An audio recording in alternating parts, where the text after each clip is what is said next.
കിണറ്റിൽ വീണ കാട്ടുപന്നിയെ വെടിവെച്ച് കൊന്നു. കടവല്ലൂർ വടക്കുമുറി അംബേദ്കർ നഗറിന് സമീപം സ്വകാര്യ വ്യക്തിയുടെ കിണറ്റിൽ വീണ കാട്ടുപന്നിയെയാണ് വെടിവെച്ച് കൊന്നത്. തിങ്കളാഴ്ച കാലത്താണ് കാട്ടുപന്നിയെ കിണറ്റിൽ വീണ നിലയിൽ കണ്ടെത്തിയത്.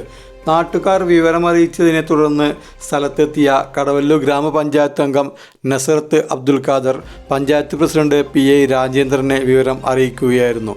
തുടർന്ന് ഷൂട്ടിങ്ങിൽ പ്രത്യേക പരിശീലനം നേടിയ നെൽസൺ PF, സഹായി റിച്ചാർഡ്സൺ PF എന്നിവർ നാട്ടുകാരുടെ സഹായത്തോടുകൂടി കാട്ടുപന്നിയെ വെടിവെച്ച് കൊല്ലുകയായിരുന്നു.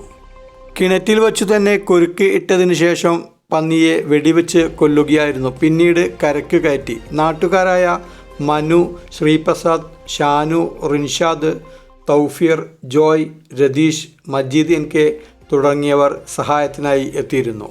പ്രദേശത്തെ കാട്ടുപന്നിയുടെ ശല്യം വർദ്ധിച്ചു വരുന്നതായി പറഞ്ഞു. വരും ദിവസങ്ങളിൽ ഇതിനെ പിടികൂടുന്നതിനാവശ്യമായ നടപടികൾ സ്വീകരിക്കണമെന്നാവശ്യപ്പെട്ട് പഞ്ചായത്തിൽ പരാതി നൽകുമെന്നും പ്രദേശവാസികൾ പറഞ്ഞു.